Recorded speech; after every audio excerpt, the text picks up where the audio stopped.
네,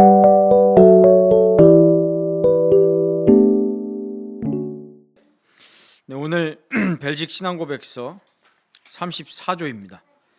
네, 다음 주에는 이제 성찬에 대해서 나오고 다음 주에는 우리 국가와 정부에 대해서 우리 함께 나누고 벨직 신앙고백서가 마무리가 되겠습니다. 오늘 이제 거룩한 세례라는 제목으로 함께 말씀을 나눕니다.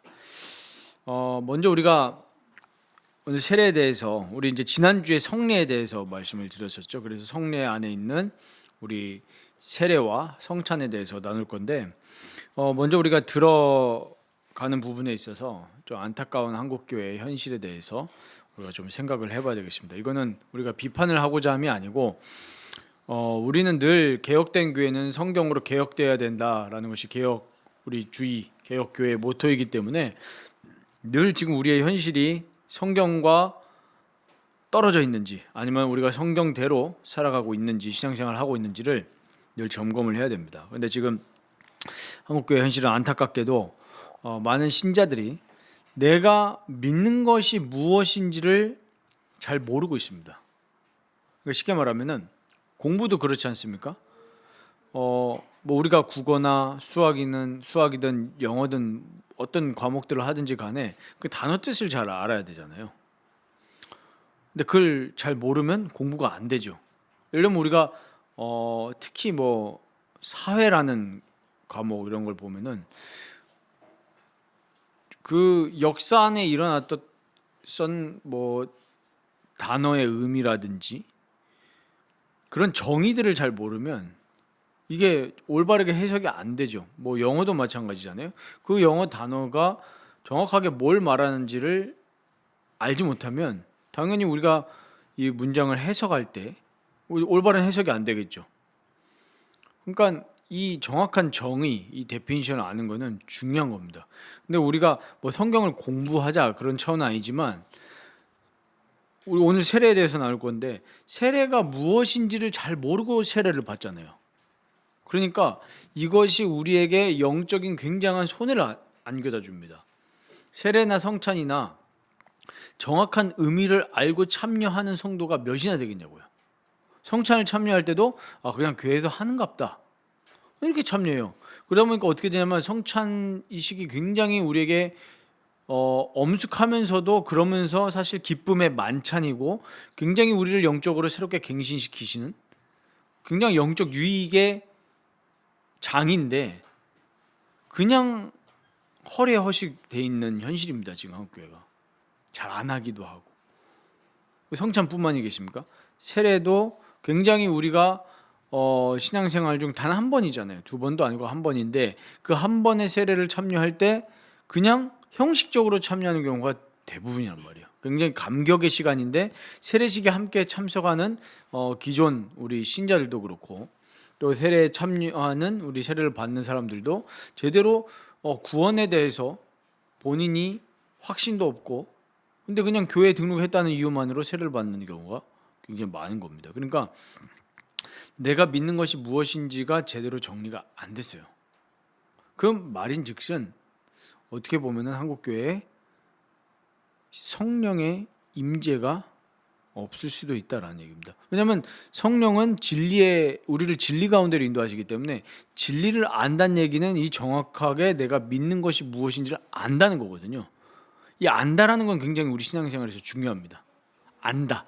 그러니까 단순히 우리 신앙생활을 안다는 얘기는 우리가 뭐 예를 들면 성경에서 예수님이 길과 진리와 생명이래 이건 아는 게 아니에요.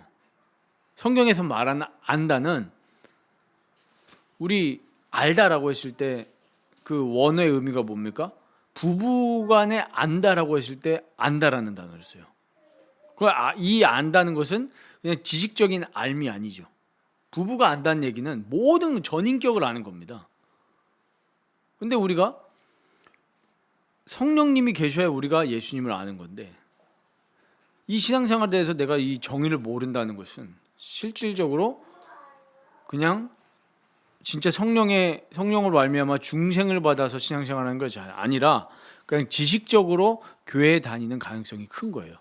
그러니까 진짜 믿는 사람은 가나안 성도가 될 수가 없거든요.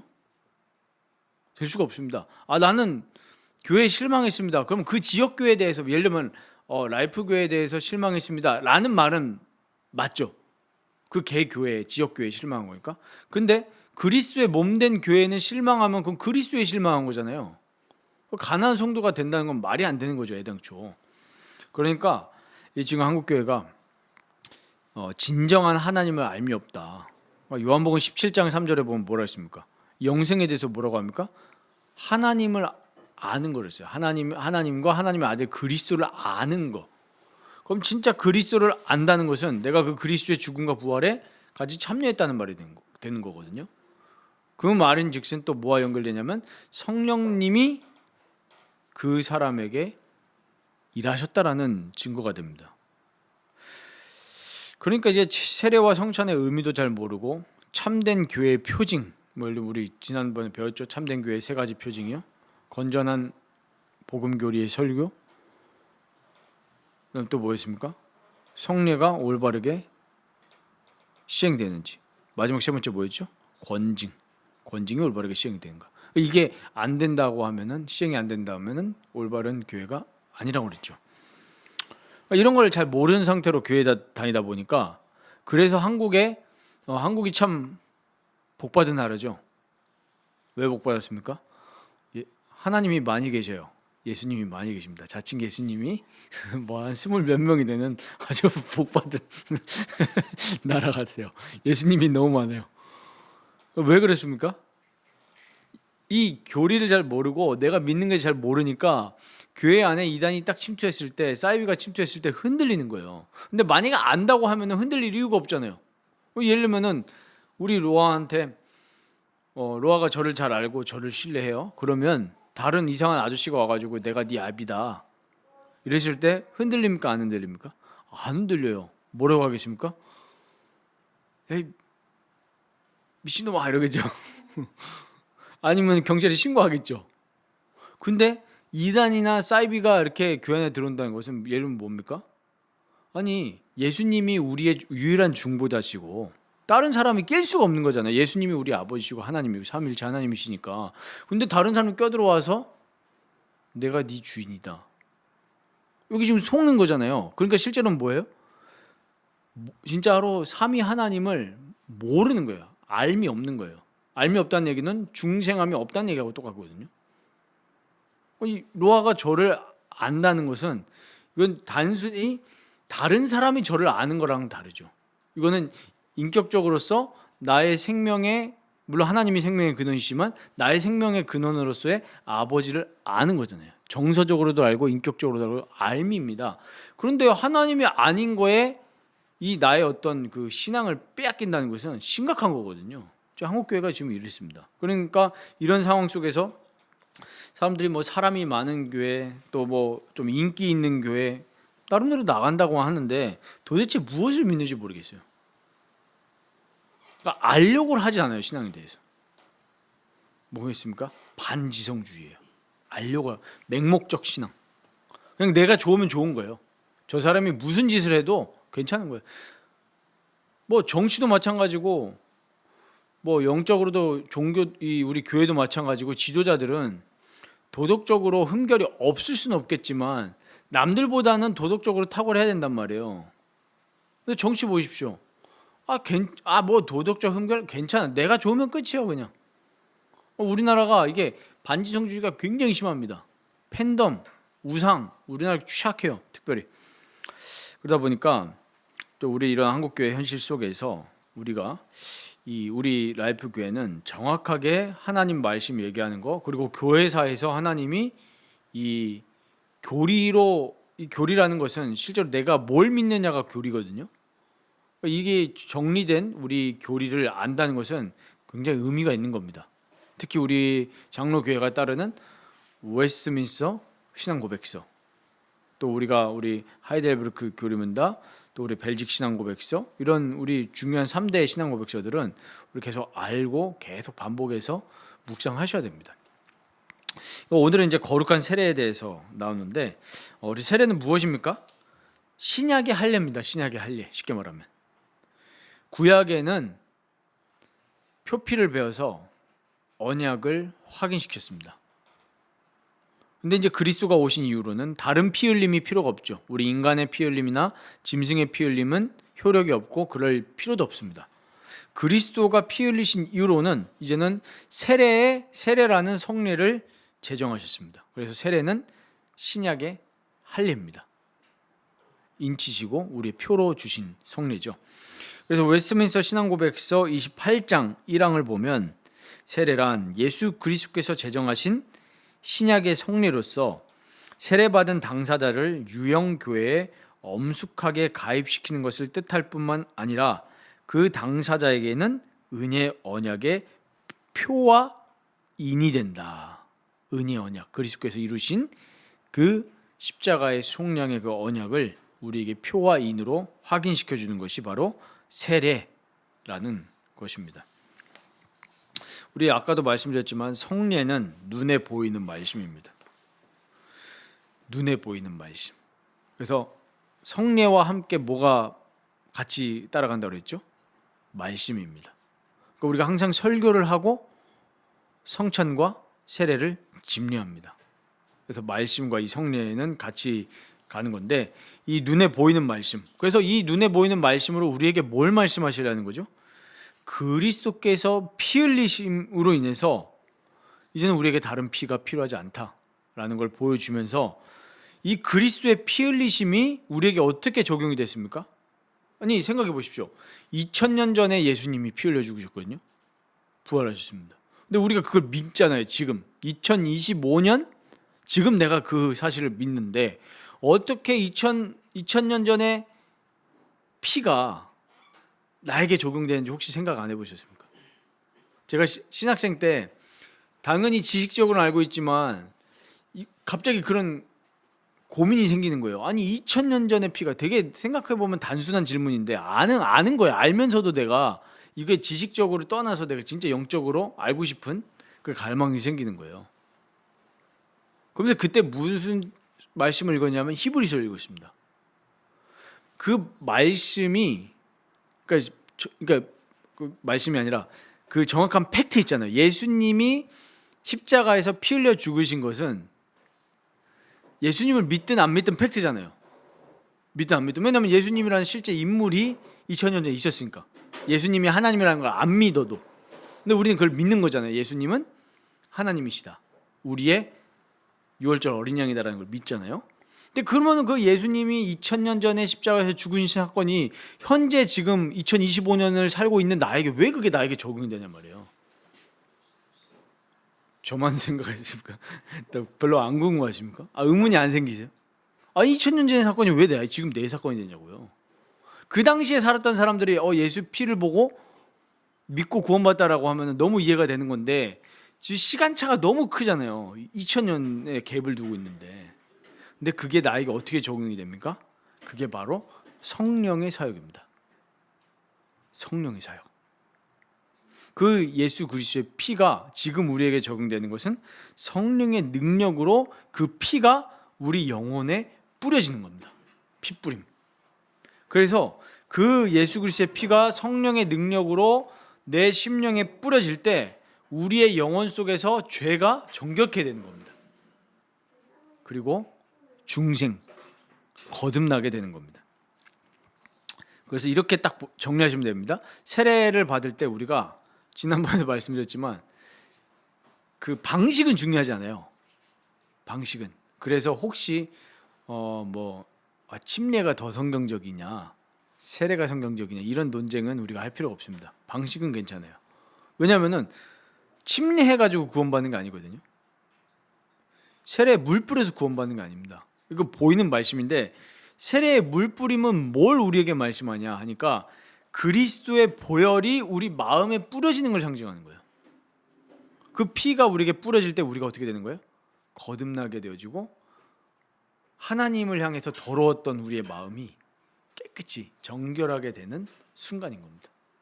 그래서 우리가 세례를 받을 때 혹은 침례를 받을 때 뭘 상기시켜 주는 거죠? 그 세레모니를 각인시키는 게 아니라 갑자기 각인이라는 말이 오랜만에 나왔는데 그 메시지 뭘 각인시켜 주는 거죠? 그리스도의 피가 우리를 깨끗하게 했다. 그리스도의 피가 우리 영혼에 뿌려졌다. 그래서 우리 히브리서 강의할 때 말씀드렸죠. 히브리서 9장 14절. 그리스도의 피가 우리를 어떻게 하겠냐고요? 어떻게 하겠다고요? 하나님을 섬기게 하지 못하겠느냐. 더러웠던 양심이 깨끗해져서 이제는 하나님을 기뻐하고 하나님을 예배하는 심령으로 바꾸는 그 일이 그리스도의 피를 통해서 우리에게 적용되어졌다는 거예요. 성령의 능력을 통해서요. 그래서 세례의 효력은 물에 있는 게 아니에요. 그래서 방식은 중요하지 않고, 제가 지난주에도 영상을 찍었지만, 그래서 집례자에게도 있지 않습니다. 효력은. 저희 딸도 유아 세례를 받았는데, 유아 세례를 그분께 받았는데 그거에 대해서 아무 생각 없습니다. 왜냐하면 저는 알고 있거든요. 왜? 세례는 집례자에게서 효력이 나오는 게 아니고 그리스도의 피로부터 나오는 겁니다. 지난주에도 말씀드렸지만 맨날 사람들이 세례 때 그리스도의 피를 생각하지 않고, 야, 저 목사님 오늘 좀 물을 많이 뿌리시네. 아기가 물에다 젖었어. 그래서 어느 교회는 목사님마다 좀 스타일들이 있으신 것 같아요. 어느 교회는 물을 막 줘가지고 뿌리는, 옆에 수건 들고 있어요. 어떤 애는 뿌리는 데 많은데 뭐 그렇게 하세요. 저희 딸은 그때 머리가 많이 없어가지고 아마 물을 많이 뿌렸으면은 다 타고 내렸을 것 같은데, 사람들이 그런 것만 보잖아요. 근데 우리가 앞으로 우리 교회에서 세례식을 진행할 때에도 뭘 묵상하셔야 돼요? 그리스도의 피가 우리 영혼에 뿌려지는 것을 묵상을 해야 돼요. 그러니까 우리 세례식 같이 참여하는 분들도 사실 굉장히 은혜로운 시간이거든요. 그리고 그 세례가 단 한 번, 일생에 있어서 단 한 번 받지만 우리 평생에 있어서 효력을 줘요. 우리가 그 세례를 또 묵상하고 생각할 때, 낭만 가운데 있을지라도 나는 그리스도의 피가 뿌려진 존재다. 그러니까 그 그리스도의 피가 또 나에게 또 새롭게 은혜를 주고 역사하는 걸 우리는 경험을 하게 되는 거죠. 인치심에 대한 감사와 보증과 확신입니다. 그래서 제가 영상에도 찍었었지만 이런 분들이 가끔 계세요. 세례를 내가 멜름은 이단교회라든지 이상한 교회에서 받았는데 세례를 또 받아야 됩니까? 그러면 이때 딱 기준은 한 가지예요. 삼위일체 이름으로 받았느냐 안 받았느냐, 그거 확인하시면 돼요. 그래서 우리 로마 카톨릭에서도 세례를 주잖아요.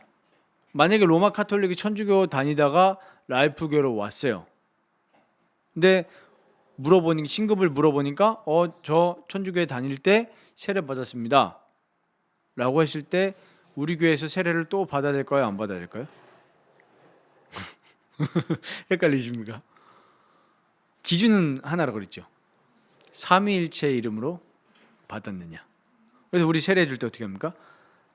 내가 성부와 성자와 성령의 이름으로 세례를 주노라. 그게 맞다면 다시 안 받아도 되는 거예요. 그래서 카톨릭에서 세례를 받은 사람이 우리 개신교 우리 왔을 때 삼위일체 이름으로 받았다면은 똑같이 인정해 줍니다. 왜냐하면 아까 말씀드렸지만 세례의 효력은 집례자로부터, 제가 집례를 한다고 해서 제가 얼마나 도덕적이고 경건하고 거룩한 사람인지 거기에 있는 게 아니에요. 근데 제가 영상에 찍었지만 사람들이 너무 육신적이어서 기분이 나쁜 거예요. 그 사람이 성적으로 일탈한 사람인데 우리 아이에게 세례를 줬다. 여기에 이제 포커스가 맞춰지면 그것이야말로 그렇게 보는 것도 사람을 의지하는 신앙이죠. 아니, 사람을 의지 안 한다면서요. 목사 중심 아니라면서요. 그러면 내가 세례를 누구한테 받았든 뭔 소용이에요? 아무 관계없죠. 성부, 성자, 성령의 이름으로 주어진 건데. 그래서 우리가 이 기준이 중요한 겁니다. 기준이 삼위일체 하나님, 성경 이렇게 보시면 되겠습니다. 그래서 우리가 오늘 좀 내용이 긴데 짧게 이렇게 좀 말씀을 드렸습니다. 여기 마지막 문단에 보면은 유아 세례를 정죄하는 제세례파의 오류, 이거는 이스라엘 자녀들이 할례를 받았던 것처럼 우리 자녀들도 동일한 약속에 근거하여 세례를 받고 언약의 표로 인치심을 받아야 된다고 믿습니다. 그러니까 예수님은 어른들만 위해서 피를 흘리신 게 아니라 신실한 신자의 자녀들을 위해서도 피를 흘리셨기 때문에 유아 세례도 성경적이라는 사실을 우리 라이프교회 지체분들은 알고 계셔야 됩니다. 그리고 이 제세례파들이 또 뭐라고 했냐면 말 그대로 제세례파예요. 제세례파. 한 번의 세례가 아니라 여러 번 세례 받아야 된다 이런 주장을 했는데 그럴 필요가 없습니다. 왜? 거듭나는 것은 단 한 번이면 됩니다. 또 뭐 두 번, 세 번, 네 번 거듭날 겁니까? 그렇지 않죠. 그리스도의 피로 말미암아서 단 한 번 중생받기 때문에 세례도 우리 일생에서 단 한 번이라는 겁니다. 그래서 우리 결론으로는 우리 세례를 통해서 우리에게 말씀하시는 것 뭡니까? 늘 그리스도의 피, 이 보혈을 바라보고 오늘 오전 설교 말씀처럼 정결과 거룩과 그리고 주의 영광을 나타내는 그런 선한 삶으로 살아가시기를 바랍니다. 뭐 아까도 저희가 이제 교제하면서 이렇게 현장에서 일을 하는 이야기를 했는데 정말 현장에서 이렇게 뭐 그런 현장에서 힘을 쓰는 일을 이렇게 하다 보면은 정말 좀 뭐랄까 좀 투박해요. 사람들이 투박하고 뭐 고성도 오가고 언성도 오가고 뭐 그러는데 사실 그게 좀 이게 잘 적응이 안 될 때도 가끔 있거든요. 근데 딱 한 가지 우리의 차이는 뭡니까? 하나님의 영광과 그리스도의 피를 의지하면서 살아간다는 그 한 가지거든요. 그러니까 남들이 싸울 때 안 싸우는 거예요. 남들이 소리칠 때 사랑으로 할 수 있어요. 우리는. 제가 지난주에도 뭐 그런 좀 상황들이 있었는데 뭐 별로 그거에 대해서 내가 당황하거나 뭐 기분이 나쁘거나 그렇지 않더라고요. 내 자아가 점점 내려놔지는 그런 연습들을 하나님이 시키시는 것 같은데 뭐 그런 거에 대해서 옛날에는 자존심을 세웠다면 점점 그리스도의 피로 물들어갈수록 자존심이 사라지는. 내가 이기는 지는 뭔 상관이야? 상관없는 거예요. 왜? 나는 내 것이 아니라 그리스도의 것이기 때문에. 그래서 우리가 그런 부분들을 좀 묵상하면서 오늘 세례에 대해서 나눴는데 결국에 세례는 우리 세레모니가 아니라 정말 거룩하신 그 하나 그리스도의 피를 우리가 눈으로 보는 그 눈에 보이는 말씀이고 또 그 피가 우리를 늘 새롭게 한다는 사실을 체험하시는 우리 성도님들 되시길 바랍니다. 그리고 아까 서론에 좀 말씀드렸듯이 앞으로 우리 교회는 정말 이 교육을 잘해야겠다라는 생각과 다짐을 지난주에 또 하게 됐습니다. 많은 사람들이 교회는 다니지만 실제로 내가 뭘 믿는지 잘 모르고 다녀요. 정말 이런 안타까운 현실 속에서 우리가 잘 하나님을 아는 것에 힘쓰고 또 하나님과 함께 동행하는 것에 힘쓰는 우리 모든 라이프교회 지체들 되시기를 주님의 이름으로 축원드립니다.